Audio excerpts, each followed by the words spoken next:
Amém, queridos? Obrigado, amados. Ou se quiser ficar também, fica à vontade aí, tá? Mas abra comigo a sua Bíblia em Lucas, capítulo 18. Eu quero falar com você nesta manhã sobre a oração ser um dever. A oração é um dever nosso. Amém? Diga para essa pessoa linda que está do seu lado aí.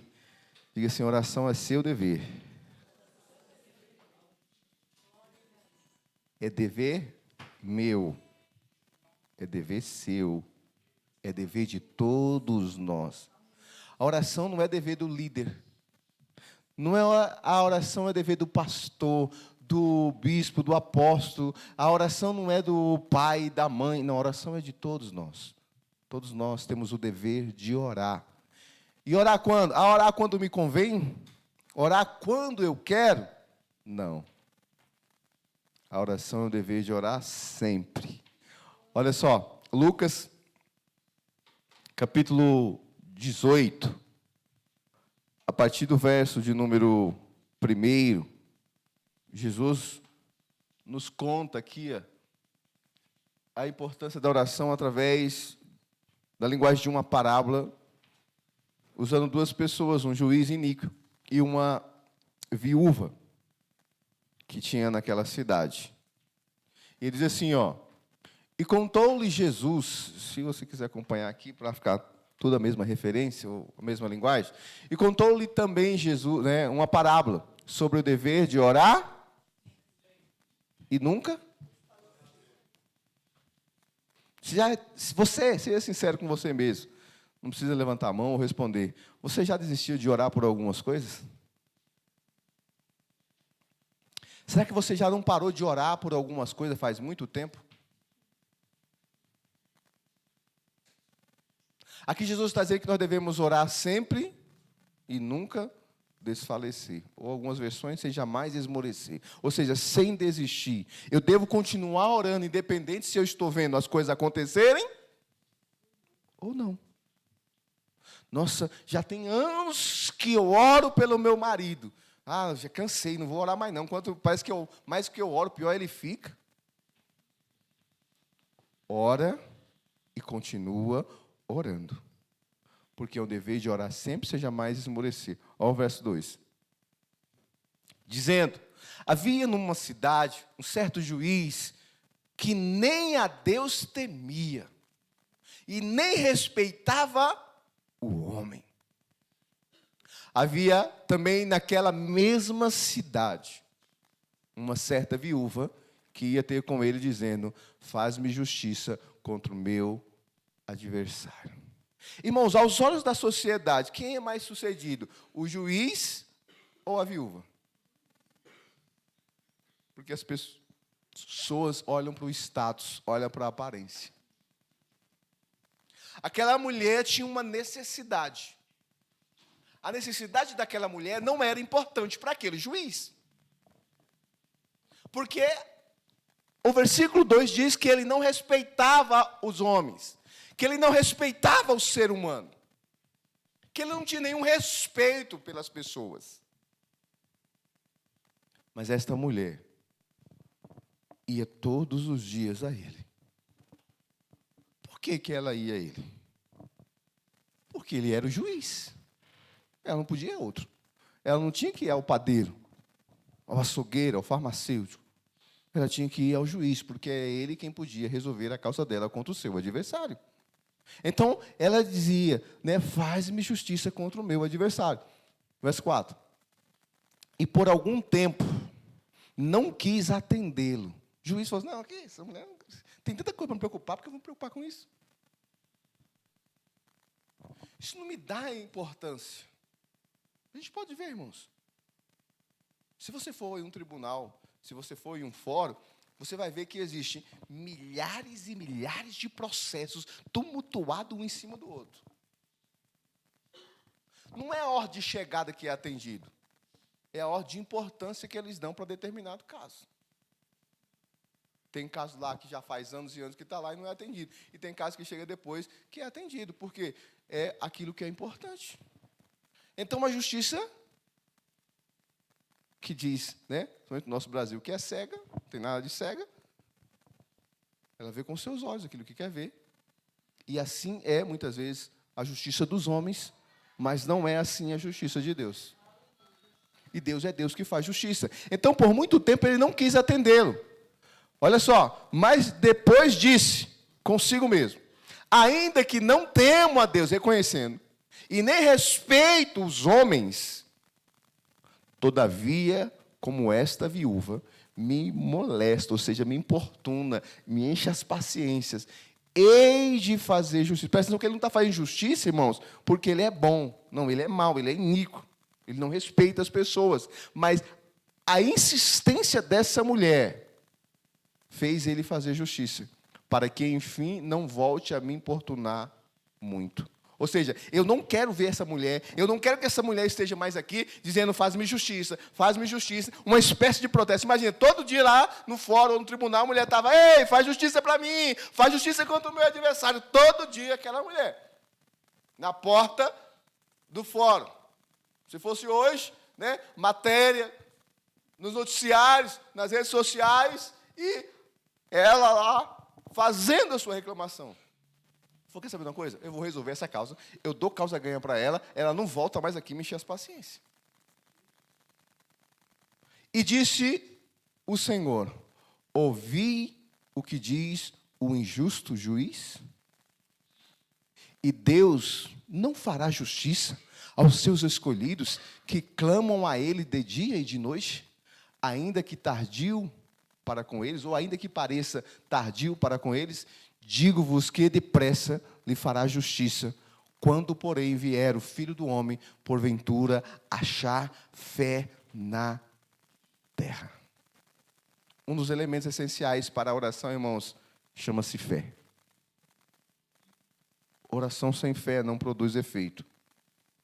Oração sem fé não produz resultado. A oração, irmãos, é um dos modelos de expressão mais antigos que nós podemos encontrar no contexto bíblico. Os homens não passaram a orar a partir de Jesus. Já oravam antes a partir de Jesus. Eu quero compartilhar com você Gênesis capítulo 4, verso de número 26, para que você entenda esse dever que nós temos que ter de orar. Olha só, Gênesis 4, verso 26. E a Sete também nasceu um filho, e chamou o seu nome Enos. Então se começou a invocar o nome do Senhor. Por que que eu faço uma invocação ao nome do Senhor? Às vezes nós temos uma concepção errada a respeito da oração, porque nós achamos que orar é comunicar a Deus alguma coisa. É dizer, tipo assim, ó Deus, o Senhor está vendo isso daqui? Eu preciso que o Senhor faça isso. Eu preciso que o Senhor resolva isso. Eu estou comunicando para o Senhor a minha necessidade. Ou eu estou comunicando para o Senhor a necessidade que temos. A oração, irmãos, não é comunicar, ainda que ela seja uma comunicação com Deus. A oração é o diálogo de intimidade que eu tenho com Deus.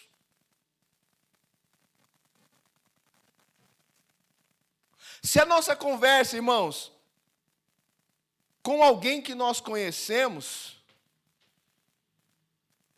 seja a longa data ou de momentos, ela só diferencia pela intimidade que nós temos. Eu não tenho a mesma intimidade com alguém que eu conheço do que com alguém que eu não conheço. Eu posso conversar com qualquer pessoa, mas com as pessoas que são íntimas, eu posso ter uma conversa um pouco mais aberta, um pouco mais diferenciada. Existem coisas que eu não posso falar para todas as pessoas, porque nem todos têm a mesma capacidade e nem todos têm a mesma intimidade que têm comigo. Com Deus, irmãos, nós precisamos ter intimidade. E a intimidade, irmãos, não é só de contar pedidos que nós queremos. Essa mulher vai diante do juiz fazer uma petição, que ela precisava de algo para ser resolvido na vida dela. Além de ser uma viúva, ela tinha um adversário. A Bíblia, o Senhor Jesus não conta qual era o problema que ela tinha. qual era o problema que a justiça tinha que resolver, mas ela tinha um problema e que precisava ser resolvido. Eu não sei se o problema talvez era os filhos ser levados para pagar a dívida.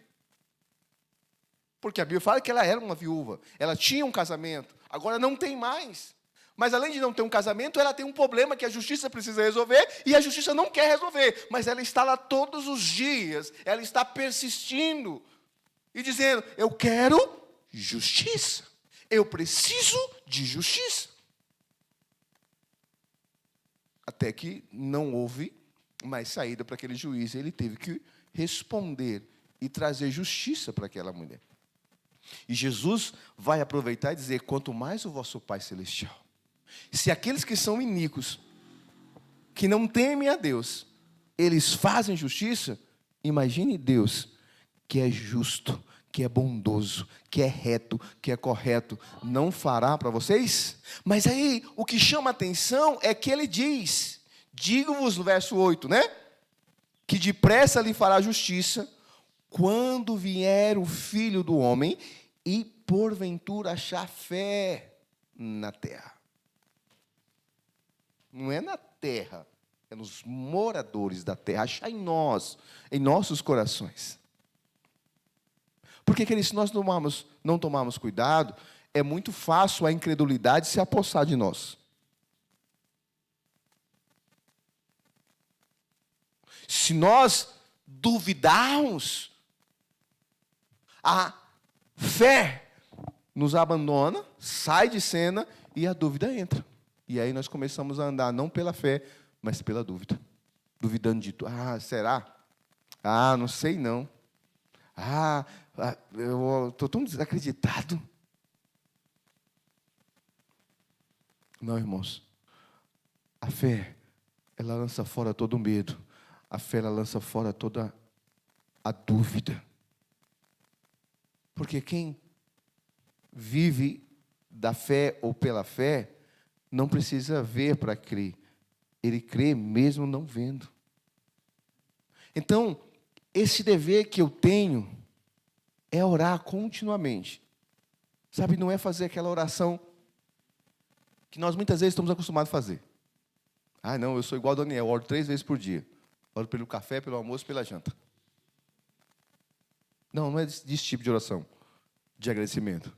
Estamos falando de intimidade de oração todos os dias, de acordar e orar, de durante o dia orar, de ter tempo para clamar ao Senhor, de dormir e orar, se apresentar diante de Deus. Sabe, às vezes nós, nesse erro processual que nós achamos que oração é comunicar, nós só oramos quando nós temos uma necessidade.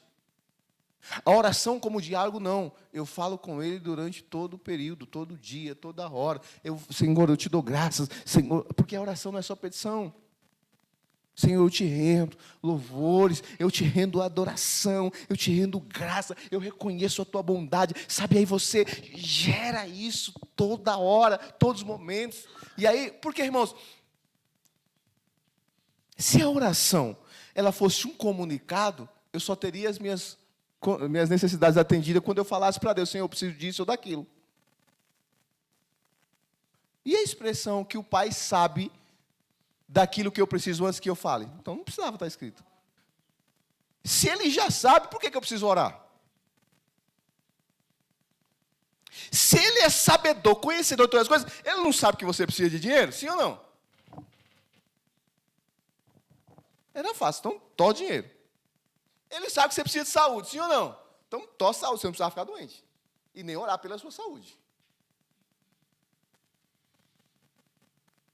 Mas mesmo Ele sabendo de todas as coisas, Ele nos orienta a orar, a buscar a Ele. Ou seja, então não é para comunicar, é para se relacionar com Ele, é para gerar intimidade. Irmãos, preste atenção, eu quero que você entenda isso. Quem precisa gerar intimidade, irmãos, não é Deus, somos nós.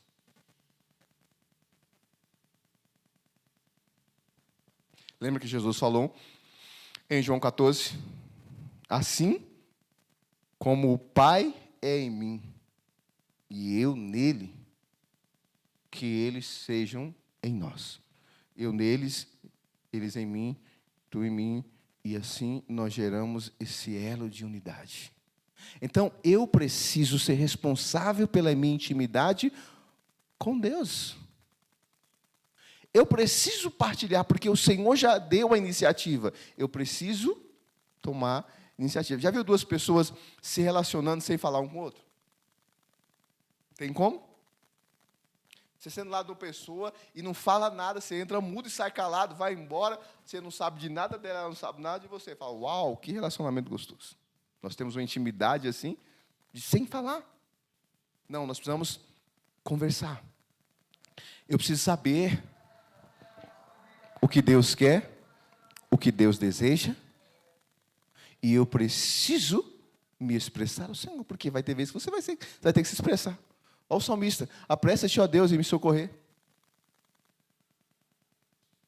Tira de mim esse medo, tira de mim essa dor, livra-me dos meus adversários. Olha as orações de Jesus, olha as orações de Davi. Olha as orações de Daniel, de Jeremias, de Ezequiel e de tantos homens. As expressões de agradecimento, orações de guerra, orações de batalha, orações de comando. Olha a oração de Josué. Lua, sol, para, detenha-te. Isso é uma oração, irmãos. Uma oração de poder, oração de dar ordem. Irmãos, é através da oração que você vê a pessoa endemoniada e você fala, em nome de Jesus, sai! E o demônio obedece e sai.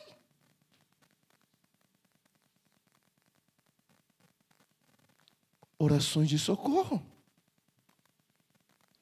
Pedro está andando sobre as águas e afunda, que é a primeira coisa que ele faz. Porque, irmãos, se Pedro era pescador, ele sabia nadar. Para que ele vai precisar gritar? Não era só nadar e voltar para o barco? Você que sabe nadar, sabe se você está no lugar. E o lugar é fundo, você mergulha. E não dá pé, é só subir, você não se apavora, você nada e volta. Quem não sabe nadar, irmãos, se bate todo, porque está com medo de fazer o quê? De morrer afogado. Quem sabe nadar, não. Fica tranquilo. Eu já tive uma experiência assim, de ter que controlar e esperar o momento certo. Então, se eu não soubesse nadar, eu talvez teria desesperado. Mas porque eu sabia nadar, eu esperei o momento certo, porque não se briga com água, irmãos. Não dá para brigar com água. Como dizia minha avó, a água não tem cabelo. Porque não dá para você segurar nela. Então, você aceita que ela é mais forte do que você, para depois você sobreviver. Ou senão, se você achar que você é mais forte que ela, você vai morrer.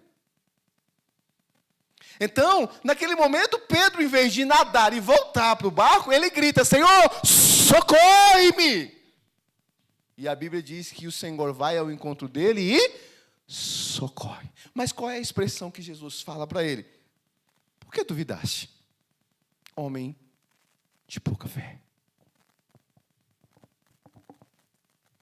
E às vezes nós estamos assim, é por isso que Jesus falou, porventura achará fé na terra, para que a justiça seja feita? Você crê?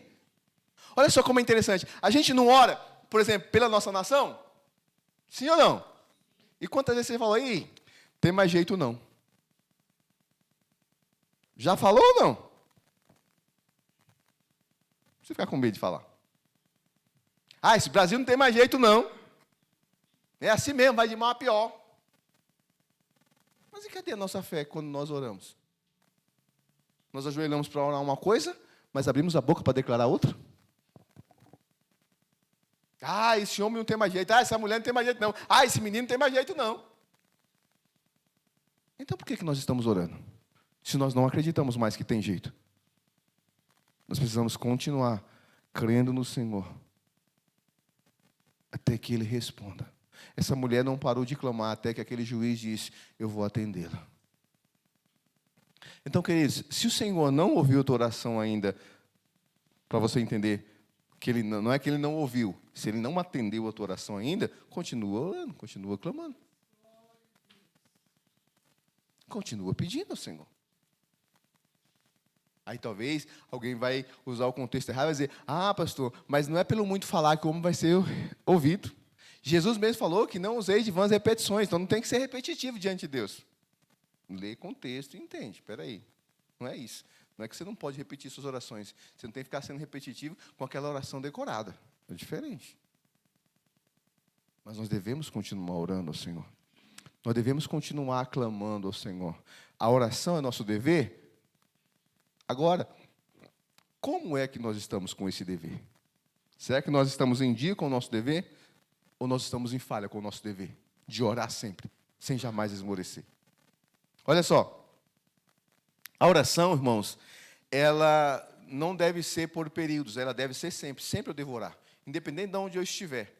Eu devo clamar ao Senhor e orar, sem jamais esmorecer. Olha só, abra comigo a tua Bíblia aí. 1 Tessalonicenses, capítulo 5, verso 17. 1 Tessalonicenses 5, 17. Diz que a oração deve ser? Não pode parar. É um dever de orar sempre? Paulo está nos orientando em 1 Tessalonicenses, dizendo aos Tessalonicenses, orai sem... Ou seja, Paulo está dizendo, não pare de orar. Olha para você entender aqui o contexto. Volta para o verso de número 12 aí, queridos. Olha o contexto que está se dizendo. Ó. E rogamos-os, irmãos, que reconheçais os que trabalham entre vós e que presidem sobre vós no Senhor e vos admoestam. 13. E que os tenhais em grande estima e amor por causa da sua obra, tende paz entre vós. Verso 14. Rogamos-os também, irmãos, que admoestei os desordeiros, consolei-os de pouco ânimo, sustentei os fracos e sejais pacientes para com alguns. Você já viu que nós cristãos somos de pouca paciência? Bom, preste atenção nesse versículo 14 aqui, ó. Admoestais os desordeiros, ou seja, aqueles que não andam na ordem, que não andam na linha. Faz o quê? Admoesta. A gente faz isso? Não, a gente abandona.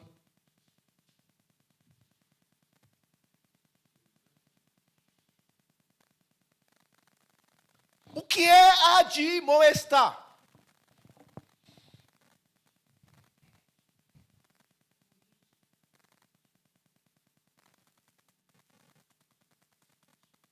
Correção não é agressão, irmãos. Correção não é bater. Não é espossar. É mostrar o que está errado e como fazer certo. Então, ao invés de admoestar as pessoas que não andam em ordem, que não estão corretamente, a gente deixa. Aí Paulo está dizendo, console-os de pouco ânimo. Não está falando para consolar aqui os que perderam entes queridos. Está falando para consolar os desanimados. Agora vamos lá. Alguém desanimado pode animar alguém? Hã? Por que não? Quem falou isso? Para você que não. Você pode tirar força da sua fraqueza. Foi isso que o escritor aos Hebreus diz, que os heróis da fé, da fraqueza tiraram força. Às vezes nós achamos que nós só podemos fazer algo se nós estivermos melhor do que a outra pessoa. E nem sempre é assim. Nós podemos estar talvez no mesmo barco que a pessoa, ou em pior situação do que ela, e nós podemos ajudar as pessoas. Tem pessoas que não têm dinheiro e ajudam pessoas que estão precisando. Tem pessoas que não são ricas e ajudam pessoas necessitadas. Então não é porque você não tem ânimo que você não pode animar alguém. Só se você não souber o que é ânimo. Aí você não pode ajudar alguém. Mas se você souber o que é ânimo, mesmo desanimado, você pode animar alguém. E enquanto você anima alguém, você é reanimado por aquela pessoa. Ou pelo seu ato. Porque você pode cair na real, peraí, eu estou ajudando fulano que está na mesma situação que eu e eu não me ajudo? Então, mesmo desanimado, você pode animar as pessoas. Mesmo com dor. Por exemplo, olha como que parece ilógico. Se fosse assim, irmãos, em um velório, todo mundo ia chorar, ninguém ia ter condição. Todo mundo ia desmaiar, ninguém ia ter condição de ir lá resolver papelada. Você já viu que quando alguém morre, tem sempre alguém que é o ponto de equilíbrio? Aí ele vai lá, reconhece o corpo, ele vai lá e assina papel, ele vai lá e toma atitude, está todo mundo desabando e chorando e ele está lá. Mas é por quê? Porque ele é a fortaleza, ele não tem sentimento? Não, ele tem, mas ele naquele momento achou um equilíbrio de força para consolar as pessoas que estão passando a mesma situação que ele. Mas ele consegue respirar, se recompor e dizer, peraí, eu preciso resolver primeiro. Aí ele vai lá e resolve. É todo mundo que vai lá e faz isso? Não, não é todo mundo. Está todo mundo lá chorando. Está errado chorar? Não, não está errado. É sentimento, é a dor da pessoa. Mas alguém está lá pronto para ajudar a resolver aquilo. É porque ele é insensível? Não. Ele está chorando tanto quanto, ele está sofrendo tanto quanto. Mas ele, naquele momento, é alguém que vai resolver. Porque se todo mundo for chorar, ninguém resolve nada. Você já viu que tem pessoas que desmaiam, que não aguentam, que tem que ser dopado de remédio, dependendo da situação. E mesmo que seja uma morte trágica, tem sempre alguém que está ali para ajudar. Por quê? Porque no meio da sua dor, ele se recompôs, ele conseguiu reunir forças para se ajudar e ajudar os outros. Então, nós precisamos consolar os de ânimos fracos, né, ou de pouco ânimo. Aí Paulo fala, sustentei os fracos e sejais paciente com todos. Ora, como a gente vê, né? Não, a minha paciência está no limite. Não, minha paciência já era. E aqui está dizendo, seja paciente com todos. Irmãos, nós damos ou não damos trabalho? O ser humano dá trabalho, irmãos. Talvez você pode não dar trabalho para mim, aqui na igreja, mas aí você dá trabalho em casa para o pai e para a mãe. Talvez você não me tire a paciência, mas talvez você tire a paciência do pai e da mãe. Ou talvez você tire a paciência dos filhos, ou talvez você tire a paciência dos outros no trabalho. Ou talvez você tire a paciência dos outros no trânsito, na rua, na escola, no futebol. Mas aqui Paulo está dizendo, sejais paciente com todos. E aí? Está pronto para ser paciente com todos?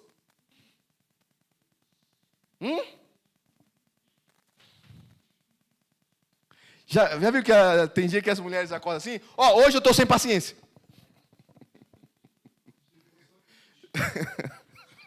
Se for no dia de TPM ainda, piorou.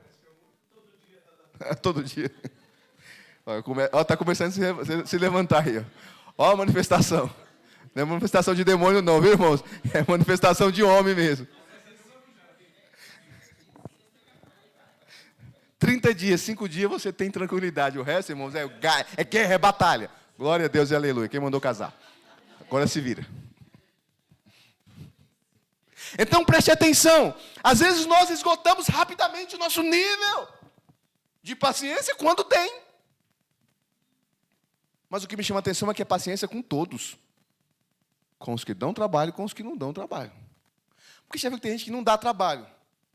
De ser explosivo, de ser crítico, mas dá trabalho para pegar no tranco. Você tem que empurrar para ir, vai, meu filho, pelo amor de Deus, anda. A pessoa dá trabalho para você porque ela não tem ação, porque ela não se move. Você tem que fazer, não é assim, não, é assim, não faz isso, não, pelo amor de Deus. Sabe, a pessoa tem aquela parcimônia, sabe aquela pessoa fleumática? Está o mundo desabando e ela está, mas não sabia, não tinha pensado nisso, é verdade, né? E acho que a gente precisava começar a pensar nisso. E você está assim, estressado já, no ápice do ápice. Como você está pensando? Nós tinha que estar agindo. E a pessoa está pensando em pensar em como fazer. Aí você fala, não dou conta desse negócio. Como diz o mineiro, não dou conta desse trem. Você está lá com um pavio já queimando e a pessoa está pensando em como acender o pavio. Aí você fala, não é possível não, sou de outro planeta. Eu sou de outro mundo, só pode? E aí a gente fica estressado. O fleumático nos estressa. Estressa os coléricos, sanguíneos. A gente fica, né, com os nervos lá em cima, a paciência explode e fala, não, meu Deus do céu, me dá graça agora, senão eu mato. Olha, presta atenção, como é fácil a gente perder paciência, irmãos. Olha como é fácil a gente sair daquele lugar de ajudar, de estender as mãos para as pessoas, de ser um canal de bênção para elas. E isso por que, irmãos, acontece? Porque às vezes nós oramos pouco. Porque sabe o que acontece? Às vezes a gente ora mais pelos outros e menos por nós. Né? Quando é, Senhor, abençoa o irmão, Senhor, abençoa a irmã, Senhor, abençoa meu marido. Mas difícil é, Senhor, abençoa eu. Senhor, abençoa minha mulher, muda minha mulher. Mas nunca vai, Senhor, muda eu. Senhor, eu não aguento mais essa mulher, misericórdia. Mas, Senhor, eu não aguento mais eu. A gente, às vezes o problema é sempre os outros, nunca nós. Então a gente ora mais pelos outros e menos por nós. Aí por isso que nós ficamos cheios de problema. Porque a gente não ora para que o Senhor faça em nós aquilo que nós queremos que o Senhor faça no outro. É, Senhor, muda o fulano, muda o meu líder. Muda, Senhor, fala com o pastor. Mas não quer, Senhor, fala comigo. Senhor, muda eu. Senhor, aquele irmão é muito problemático. Mas eu não. Eu sou bom. Então, paciência com todos. Olha o verso 15. Vede que ninguém dê aos outros mal mas segui sempre o que é correto. Tanto uns para com os outros, como para com... Sabe aquele negócio de preferencialismo? Com esse eu me dou bem, com esse não. Por isso que é com todos. Eu não preciso, irmãos, aceitar a todos, mas eu preciso amar a todos. Essa questão de aceitar não é de não querer as pessoas, é de não aceitar o que as pessoas fazem, mas eu preciso amar a todos. Eu não preciso concordar com o que você faz em tudo. Você não precisa concordar com o que eu faço em tudo. Porque senão, irmãos, só tinha uma cor, todo mundo só tinha um lugar, todo mundo só tinha a mesma fala, todo mundo só podia fazer na mesma hora. Não, todo mundo tem a liberdade. Mas eu não preciso concordar com tudo que você faz, com tudo que você fala, mas eu preciso te amar em tudo. Preciso amar todos. Precisamos amar a todos. Precisamos amar uns aos outros. Aí o verso 16. Regozijai-vos algumas vezes. Olha só, irmãos, que nessa questão Paulo nos dá algumas orientações que é para sempre. Regozijai-vos sempre. Amai a todos. Sede paciente com todos. Ele traz a totalidade da coisa. E aí, quando chega no verso 17, ele fala, ora sem parar. E é fácil, irmãos, orar sem parar, não é? É fácil começar com aquele gás. Já viu a oração de novo convertido? Novo convertido, irmãos, ele quer que todo mundo ouça que ele está orando. Novo convertido, ele tem vergonha. A gente vê isso quando você vai fazer a aula de batismo. Aí quando você fala, fulano, ora para encerrar. Ele ora, quase morrendo, mas ele ora. Mas daqui a pouco ele pega pela coisa, e aí quando começa a culto de oração, ele quer quase gritar, para que todo mundo ouça que ele está orando. Ele se empolga pelo que ele aprendeu, e ele quer orar, ele quer pedir, ele quer clamar, ele quer falar, quer agradecer, quer fazer tudo. Mas daqui a pouco vai esfriando. Jesus falou que é dever de orar sempre, sem jamais esmorecer. Aí Paulo vem em Tessalonicenses e fala assim, orai sem cessar. Não pare de orar. Sabe o que isso me lembra? Que Jesus, lá em João, capítulo 11, versos de número 41 e versos 42, Jesus está diante de um túmulo, diante de um morto há 4 dias, que era seu amigo, chamado Lázaro. E Jesus, diante daquele túmulo, ele vai mostrar essa expressão de intimidade na oração, que é a oração sem cessar. Isso mostra que Jesus orava não algumas vezes, mas que Jesus orava sempre. E diante da multidão incrédula, porque a maioria está dizendo, se ele o amasse, ele estaria aqui antes que ele tivesse morrido. Se ele diz que amava tanto, ele não tinha deixado ele morrer. Então as pessoas estão ali com um ambiente de incredulidade. Não existe fé naquele ambiente. Porque até as suas irmãs, Marta e Maria, estão dizendo, não, Senhor, eu sei que ele vai ressuscitar na ressurreição dos mortos naquele dia. Deus está dizendo, não, se tu creres, verás a glória de Deus. Aí no verso 41, o que Jesus vai dizer, ó, tiraram, pois, a pedra, ou Jesus mandou tirar a pedra, de onde o defunto já estava, e Jesus, levantando os olhos para cima, olhando para o céu, diz, Pai, te dou, porque ou por me haveres ouvidos. A versão da minha Bíblia está aqui na minha cabeça, eu estou lendo uma coisa e falando outra. Aí, olha o verso 42. Eu bem sei que sempre, se sempre me ouves, é porque eu sempre estou falando. Porque eu sempre estou orando, então o dever de orar sempre. Então Jesus estava sempre orando. Então, ó, eu sei que o Senhor sempre me ouve, mas eu disse isto, olha só, irmãos. Por que eu estou dizendo isso? Por causa da multidão que está ao redor, para que creiam que tu me enviaste. Olha só, Jesus está dizendo, eu não vou falar isso para que eles creiam que o morto vai ser ressuscitado. Não, é para que creiam que eu fui enviado pelo Senhor. Jesus está falando de algo maior. As pessoas estão pensando apenas no defunto saindo. Jesus está falando de reino. Para que creiam que eu fui enviado pelo Senhor para essa terra, para trazer vida, para trazer mudança. E aí Jesus vai trazer a expressão, Lázaro, vem para fora. Preste atenção, amigos, que Jesus usa poucas palavras, agradece ao Senhor, fala da sua intimidade com o Pai, e só vai dizer, Lázaro, acabou. Teus dias de sepultura já era. Vem para fora que ainda tem coisa para você fazer. E aí Lázaro sai, envolto, tirando as faixas, e vai ao encontro de Jesus. Talvez você possa estar aqui nesta manhã, ou talvez você possa estar nos assistindo, e o que você precisa é ser ressuscitado. É sair desse quadro de morte. Não de morte física, talvez uma morte espiritual. Uma morte que te paralisou. E que você está estático, parado, sem achar mais uma solução, sem achar que você não tem mais saída. O que, na verdade, você precisa é se levantar e ir em direção a Jesus. Ore sem cessar. Sem jamais esmorecer. Independente do que você esteja vendo, independente do que você esteja acontecendo. Olha só, Efésios capítulo 6, verso 18, olha o que Paulo nos corrobora através desse texto aqui, de continuar em oração sempre. Olha Paulo, em Efésios capítulo 6, no verso 18, olha o que ele nos declara aqui, queridos. E orando em todo, orai em todo tempo, com toda oração e súplica.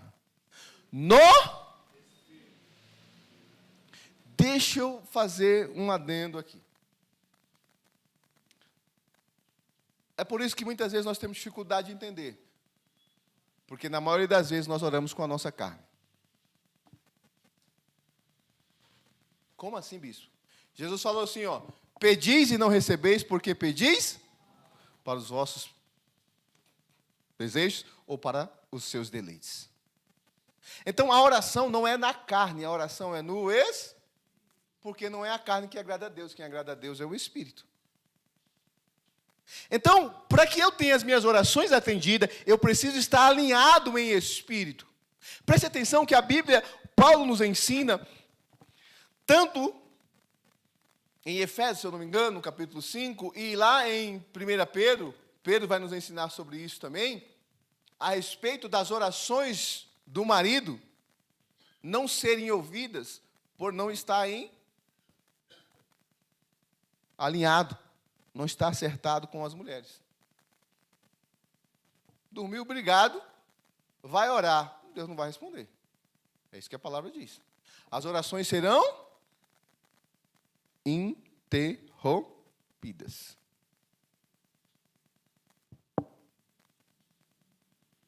Então, não é pela minha carne que eu recebo a vitória das minhas orações.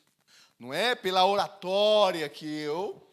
Lembra daquele exemplo que eu costumo dar, às vezes, quando eu vou falar sobre dízimo e oferta, do fariseu e do publicano, que subiram ao templo para orar? Os dois subiram ao templo para orar, lembra? Aí o fariseu, né, todo lá, se achando, parecendo um pavão. Senhor, eu te dou graça, porque não sou como todos os homens, muito menos como esse publicano. Eu dou o dízimo do coentro, do endo, do cominho, jejuo 3 vezes por semana, se achando. O publicano nem olha para o céu, batendo no peito, dizendo, Pai, me perdoa, porque eu sou um pecador, sou indigno. E aí Jesus vai dizer, quem desceu justificado daquela oração? Foi o publicano. Então, por quê? Porque a oração do fariseu foi uma oração da sua carne, do seu intelecto, do seu conhecimento. A oração do publicano, não. Foi uma oração em espírito. Porque o espírito, irmãos, se rende a Deus. A carne não. A carne é soberba. A carne é altiva. Como assim? Lembra que Eliseu está lá?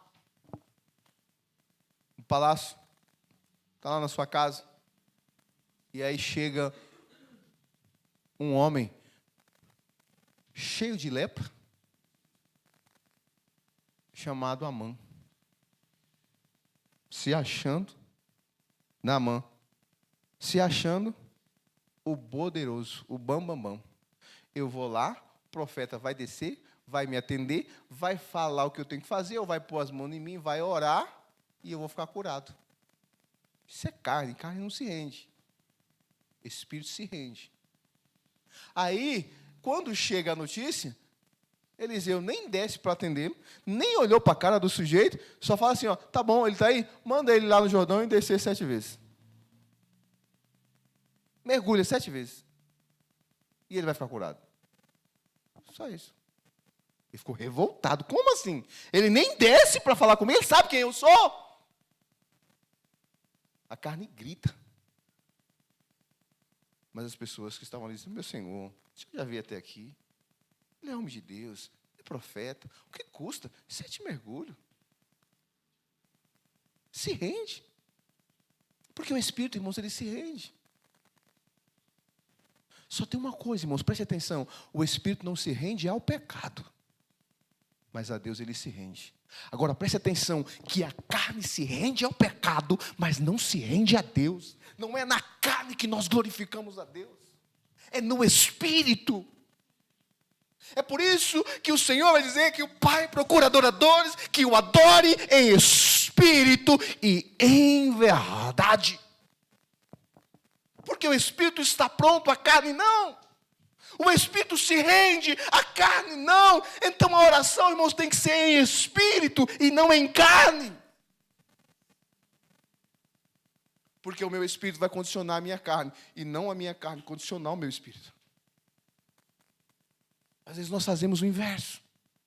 Nós deixamos a nossa vida ser controlada, ser guiada pela nossa carne e não pelo espírito. Toda vez, irmãos, que nós deixamos a nossa carne falar mais alto, o Espírito se retira de nós. O Espírito se afasta de nós. E aí, quando o Espírito se afasta de nós, sabe o que nós fazemos? Fazemos como Pedro. Não, senhor, o senhor está maluco. Não, eles queriam agora há pouco te apedrejar. O senhor quer voltar para lá? Não, o senhor não vai voltar não. Está amarrado, está repreendido. O senhor não vai não. Carne. Jesus, ei. Afasta-te de mim, Satanás. Porque você me serve de pedra de tropeço. Não tinha mais espírito em Pedro, irmãos. Só tinha carne. Mas presta atenção que dias anteriores, quando Pedro responde, tu és o Cristo, o Filho do Deus vivo, olha o que Jesus vai falar. Não foi carne que te revelou, mas o Espírito do meu Pai que te revelou. Não foi carne, não foi o sangue que revelou para você, mas foi o Espírito. Irmãos, então é no Espírito que nós precisamos viver, não na carne. Se nós não tomarmos cuidado, irmãos, nós vivemos dentro da igreja, mas na carne. E para viver na carne, irmão, não precisa ser carnal não, viu? Eu posso viver uma vida na carne de incredulidade, de indiferença, de desobediência. Preste atenção. Saul era rei de Israel. Tinha tudo a seu favor. Havia mais do que a unção de rei, uma promessa para toda a sua geração, porque Deus havia feito isso, mesmo Deus não escolhendo Saul, não sendo o desejo de Deus escolher Saul, Deus prometeu e disse, sobre toda a sua geração. Mas sabe o que aconteceu? Na carne, Saul desobedeceu a Deus. E porque desobedeceu a Deus, ele falou assim, eu já o rejeitei e achei outro melhor para colocar no seu lugar. Sabe por quê? Porque Saul na carne, mas tinha um Davi em espírito. É em espírito que nós recebemos tudo aquilo que Deus tem para nós. Porque, irmãos, esse corpo aqui não vai ressuscitar. A Bíblia diz que é novo corpo. É novo nome. A Bíblia diz que não é o corpo que volta para Deus. A Bíblia diz que é o espírito que volta para Deus. Carne fica, a carne é da terra, é a terra que vai comer, é a terra que vai... Daqui a pouco não tem nada. A gente fica tanto tempo nessa briga aí, né? Engorda, emagrece, um corpo bonito, um corpo finish, um corpo... Não é que a gente não pode cuidar do corpo, tá, irmãos? Deve cuidar. Afinal de contas, nós somos templo do Espírito. Mas as pessoas acham que tudo é mais importante. Que às vezes é assim, né? Às vezes a pessoa gasta tanto tempo cuidando do corpo, mas não investe a mesma quantidade de tempo ou de valores cuidando do espírito. E a gente mal sabe que essa carne vai ficar aqui, vai morrer aqui, já era aqui. Mas o espírito ele vai voltar para Deus e viver eternamente com Deus, ou ser eternamente atormentado pelos demônios. Então, irmãos, nós devemos orar com toda oração e súplica no espírito. Aí olha só, e vigiando nisso, com toda perseverança e súplica por todos os... Olha aqui, todos, totalidade, sempre.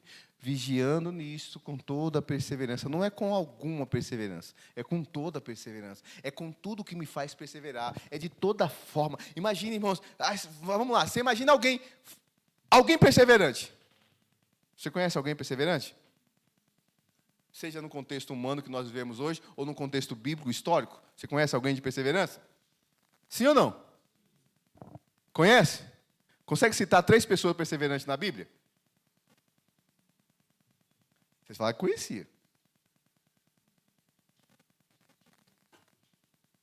Vai, irmãos, 3 pessoas perseverantes. Primeira. Caleb. Ana. Mais um. José. Acabou os 3? Tem mais? Jó. A mulher do suco de sangue. A viúva que nós acabamos de ler aqui. Né? Os amigos que subiram lá no templo para descer, tiveram perseverança, porque o ambiente era... Então, olha como tem um monte de gente. Aí você imagina toda forma de perseverança. Pega a perseverança de Jó, pega a perseverança de Caleb, pega a perseverança de Ana. E põe dentro de você. Aí você não vai desistir nunca. Porque se Caleb esperou 45 anos, você não está nem 5 esperando.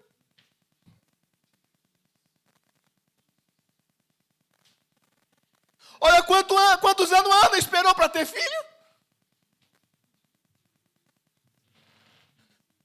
Olha a mulher do fluxo de sangue.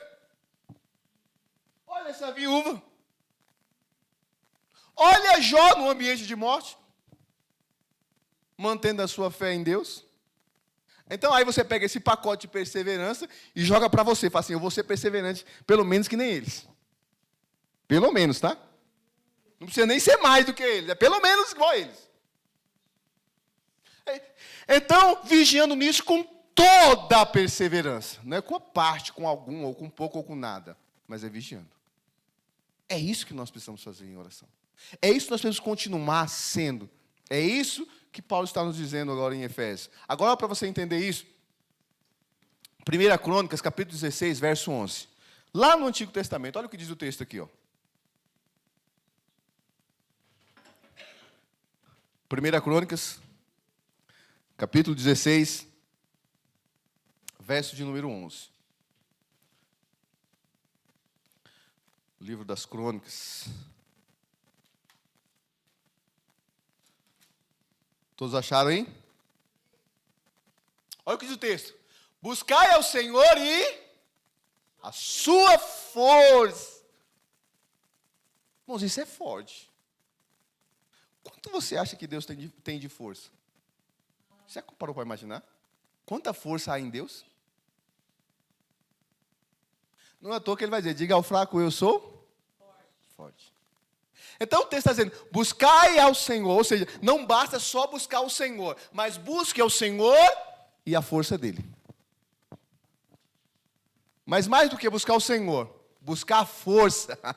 Olha o que ele está dizendo, buscai a sua face continuamente. Sabe, esse buscar a face não é só buscar ver o rosto de Deus, é estar na presença dele. E olha que nós estamos falando de um contexto onde havia reinado. E ninguém, essa expressão é muito forte, sabe por quê? Ninguém podia entrar na presença do rei se não fosse chamado. Mas ele está dizendo, buscai ao Senhor a sua força e buscai a sua face, ou seja, busque vê-lo todos os dias. Deseje ter intimidade com ele todos os dias.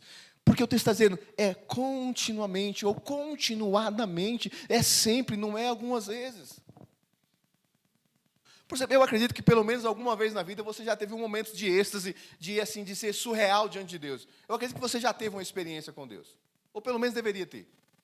Dizer assim, nossa, uau, que presença. Sabe, não quero sair daqui. Como é gostoso, nossa, ai, como esse culto foi gostoso hoje, como aquele momento de oração foi gostoso, nossa, hoje estava demais, o céu desceu, o céu abriu, sabe como foi gostoso?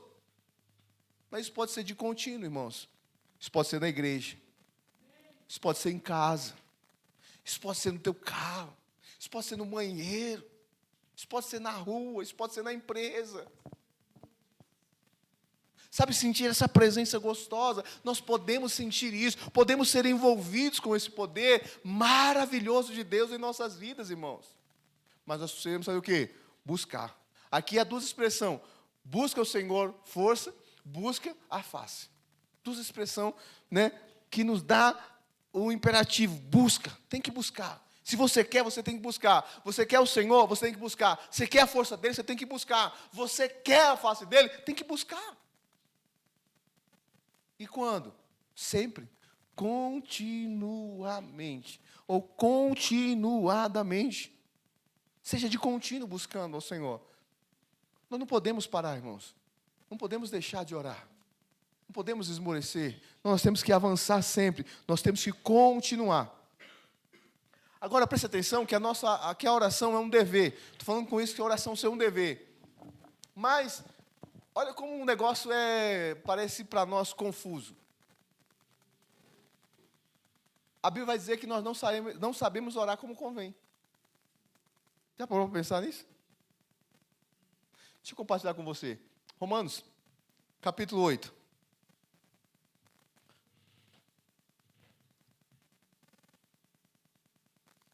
Romanos, capítulo 8, quero ler verso 26 e verso 27 com você. É nosso dever, mas a gente não sabe como orar. Olha só o que diz aqui, ó. Paulo nos escrevendo aos Romanos. E da mesma maneira, olha só, também oração espiritual, não é carnal. Ajuda em nossas, porque não sabemos o que havemos de pedir. Talvez você fale assim, não, eu sei o que pedir. Sim ou não? O que eu mais faço é pedir. Estou sempre pedindo, como é que eu não sei o que pedir? Não é porque você pede, você sabe o que você está pedindo. Aí ele diz assim, ó, não sabemos o que havemos de pedir, como convém. Não sabemos pedir da maneira correta, da maneira certa. Mas o mesmo Espírito intercede por... Preste atenção. Que se eu alinhar o meu espírito ao mesmo Espírito, que mesmo Espírito é esse? O Espírito do Pai. Aleluia. Não é o Espírito do homem. É interessante, irmãos, que nós observamos isso quando nós lemos as cartas da igreja ao Apocalipse. Que há um Espírito na igreja. Ouvi o que o Espírito diz à igreja. Ao anjo da igreja. Escreve isto. Ao anjo da igreja diz isto. Mas quem tem ouvido, ouça o que o Espírito diz à igreja. Aqui Paulo está dizendo, mas o mesmo Espírito, ele intercede. Agora, presta atenção. Como que o Espírito vai interceder por alguém que está na carne? Por alguém carnal. Lembra que em Atos, Pedro foi preso? A Bíblia fala o quê? Que Pedro estava preso, mas a igreja estava fazendo o quê? Não era chorando? Irmãos, eles não foram para frente da prisão fazer um manifesto contra a prisão de Pedro, que era injusta. A Bíblia diz que eles estavam em oração, estavam ó. Ora, e o Pedro está lá preso. De repente, o que vem? Um anjo. Glória a Deus. A Bíblia não fala, irmãos, que Pedro se assustou quando o anjo chegou. Pedro era Pedro, né? Pedro pode ter todos os defeitos, que todo mundo pode falar dele, que ele fez isso, que ele fez aquilo. Mas Pedro nos dá uma lição, irmãos, de confiança em Deus, em meio às adversidades. Pedro está preso, já tinha apanhado, tinha tudo para se revoltar, porque Pedro era esquentado. Talvez até menos como alguns de nós aqui. Talvez alguns de nós aqui no esquentamento daríamos aula para Pedro. Deixaríamos Pedro no chinelo. E aí Pedro está lá, a igreja está orando, e aí o anjo chega. E falei, Pedro, levanta, vamos embora, porque aqui não é teu lugar. Não é assim que está escrito na Bíblia, tá, irmãos? É a minha contextualização. E Pedro se levanta. E Pedro sai, mas o que Pedro está imaginando naquele momento? Que aquilo parecia para ele uma visão. Mas aí as cadeias da prisão, as correntes vão soltando, as correntes vão se abrindo, e Pedro daqui a pouco, quando ele olha, ele está na rua. Ele olha para o prédio e fala, ué, estou fora. A primeira atitude de Pedro, sabe o que é, irmãos? Ir para onde tem oração. Ele não foi para casa. Ele vai para aonde os irmãos estão orando, e ele... Madrugada, aquele barulho. Aí uma jovem vai atender. Olha como é interessante o contexto, que os jovens estão sempre ali. Se você olhar no contexto bíblico, foi por isso que Jesus falou, jovens, vocês são fortes. Vocês venceram o mundo. A palavra de Deus habita em vós. Aí uma jovem vai atender. E quando ela fala, quem é? Porque é assim, né? Que você pergunta, você não vai abrir na porta. Você pergunta, não é assim? Quem é? Aí, do outro lado, alguém fala, sou eu, Pedro. Irmãos, ela ficou trêmula, acho que verde, azul. Ela corre, ela não abre a porta. Porque ela fala, não é Pedro, não. E ela vai correr para os outros e para. Imagina que ela para a oração. Está todo mundo orando, ela para. Para! O que foi, filha? Pedro está lá na fora, batendo na porta. Não, você está doido, filho. Que Pedro? Pedro está preso. Não, ele está e está alguém batendo na porta. Até que todos saem para ver quem é Pedro. Aí Pedro acabou com a oração. Que agora não tinha uma oração. Agora era gozo, era alegria, é regozijo. Porque é isso que o Senhor fala, regozijai-vos sempre. E eles começam a se alegrar no Senhor. Porque o mesmo Espírito intercedeu, suplicou naquele momento, e Deus enviou socorro e trouxe livramento para Pedro. E Pedro sai. Como explicar que Pedro fugiu daquela cadeia, irmãos? Você estava preso ali, amarrado com correntes, fechados com cadeia. Mas é o poder da oração. Porque é o Espírito que intercede por nós com gemidos inexprimíveis. Ou seja, coisa, não tem como explicar, irmão. Você já viu que tem dia que você não consegue explicar os teus sentimentos? Que você pergunta assim, e aí, como é que você está? Eu estou mal, mas não sei como. Eu estou tão ruim que se eu tentar explicar vai ficar ruim. Ou vai ficar pior. Porque são coisas que são inexprimíveis, são inexplicáveis. Não tem como expressar isso. Mas é o Espírito intercede, por quê? Porque o Espírito conhece as nossas fraquezas. Olha só o verso 27. E aquele que examina os corações, sabe qual é a intenção do Espírito. Ele examina o teu coração. O coração é espiritual ou carnal? Bugou aí vocês agora, né? Como diz o Jorge, deu uma bugada agora, né? Coração é carne ou espírito, irmãos? Hã?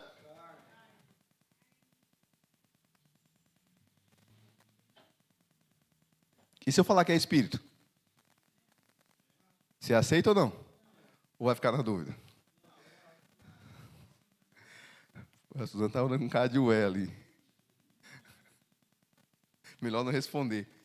Então ele está dizendo, aquele que examina os corações, que é a carne, que é a nossa parte do nosso intelecto, de raciocinar, de pensar. Se fosse espiritual, Jesus não falaria, a palavra não falaria que enganoso é o coração. Que mesmo que ele proceda a saída para a vida, mas ele é enganoso. Então é carne. Está falando que aquele que examina os corações, que são enganosos, que é carnal, sabe qual é a intenção do Espírito. Porque o Espírito, que é a parte espiritual, o Senhor conhece. Então ele sabe qual é a intenção do nosso Espírito. E é Ele que, segundo Deus, intercede pelos santos ou por nós. Então, irmãos, nós muitas vezes não sabemos o que pedir, como convém. Mas existe um Espírito que intercede por nós. Ou seja, o Espírito corrige muito. Já viu aquelas pessoas que vai fazendo as coisas erradas e alguém tem que ir atrás consertando? Já viu? Assim é nós, ou somos nós. Às vezes a gente vai pedindo as coisas de forma errada e o Espírito Santo, não, pai, não é assim, não é bem assim que ele quer, não. Não é bem assim que ele está falando, não. Aí o Espírito Santo tem que entrar na parada e intervir por nós, senão a gente vai receber coisa errada.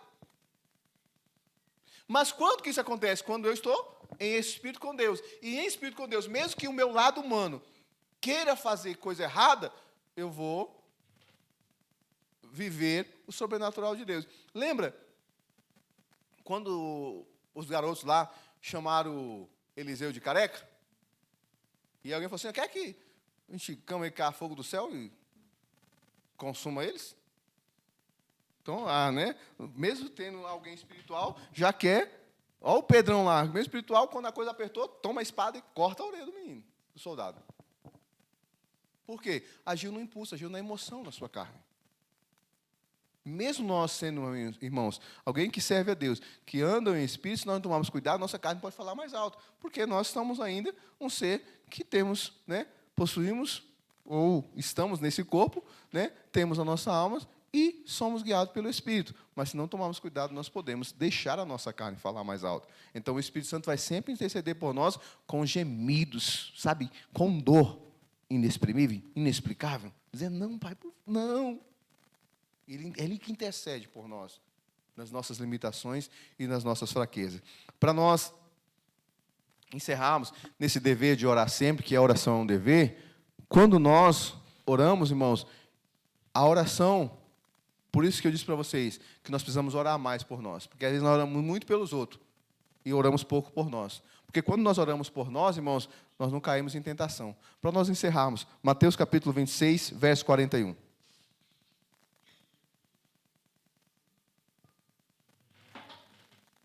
Olha o que diz o texto. Vigiai e orai, para que não entreis em... Na verdade, o Espírito está, mas a carne é. Por isso que oração não pode ser na carne. Oração tem que ser no Espírito. Porque a carne ela é fraca, irmãos. A carne não aguenta o espiritual. A carne não aguenta a carga. Mas o Espírito ele já está pronto. Então, é por isso que, não quero entrar nesse mérito, mas é por isso que Paulo fala sobre a oração em línguas. Quando eu oro em espírito, na verdade, o meu entendimento, ele é nulo. Ou seja, a minha vontade se torna nula, para que a vontade de Deus seja estabelecida em minha vida. Então, vigiai e orai, para que não entres ou não caia em tentação. Esse cair em tentação aqui, irmão, não é só para cometer pecado, não, tá? Ah, eu vou orar para mim não cometer o adultério. Ah, eu vou orar para mim não cometer fornicação. Ah, eu vou orar para mim não roubar. Não, irmãos, nós podemos cair em tentação de uma série de coisas. Na tentação de ser grosso com alguém. Na tentação de ser rebelde, de se rebelar contra os princípios de Deus. Na tentação de ser desobediente ao pai e à mãe. Porque a gente acha que cair em tentação é só aqueles pecados que nós autocondenamos. Não.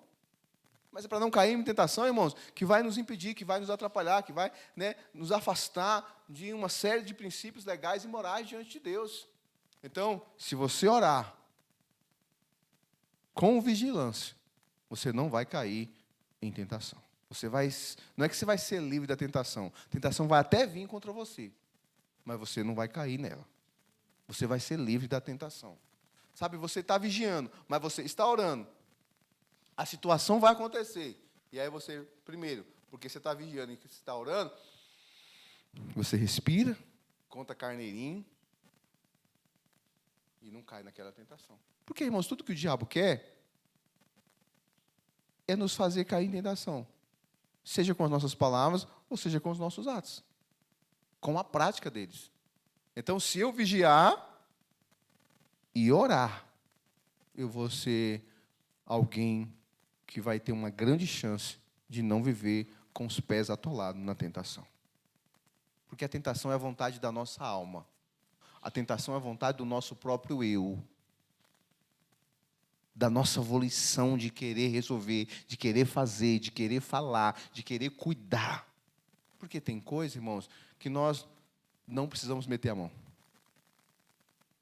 Tem coisas que você não precisa falar. Tem coisa que eu não preciso fazer. Tem coisa que eu não preciso mandar. Tem coisa que eu preciso deixar com que Deus faça. Tem coisa que não é atuação nossa, irmãos. Lembra do exemplo que eu falei aqui da prisão de Pedro? Os irmãos não precisaram ir na prisão. Eles oraram a Deus. E Deus livrou Pedro daquela prisão. Então tem coisa, irmãos, que não é pela nossa vontade. Não é pelo nosso braço, né? Às vezes nós cometemos excesso de erro porque nós queremos fazer na nossa força. Queremos fazer no nosso conhecimento. Não porque eu sei, porque eu já fiz, porque eu faço. Não, irmãos. Tem coisas que é melhor a gente continuar orando. Porque o Senhor Jesus mesmo nos disse, antes de partir lá em João 14, quem convence o homem do pecado. Olha só, pecado é coisa ruim. Justiça não é coisa ruim. Ele não falou de injustiça. Ele falou, quem convence o homem do pecado, da justiça e do juízo. Olha que ele põe duas coisas ruins, que é pecado e juízo, porque o juízo é condenatório, mas no meio ele coloca uma coisa boa, que é justiça. Então, quem convence tanto do que é bom, do que é ruim, ou seja, do que é ruim para deixar de praticar e do que é bom para praticar, é o Espírito. É por isso que a oração é importante em espírito, irmãos. Para que a nossa carne seja mortificada. Para que ele cresça e que nós venhamos diminuir. Eu quero convidar você a ficar de pé.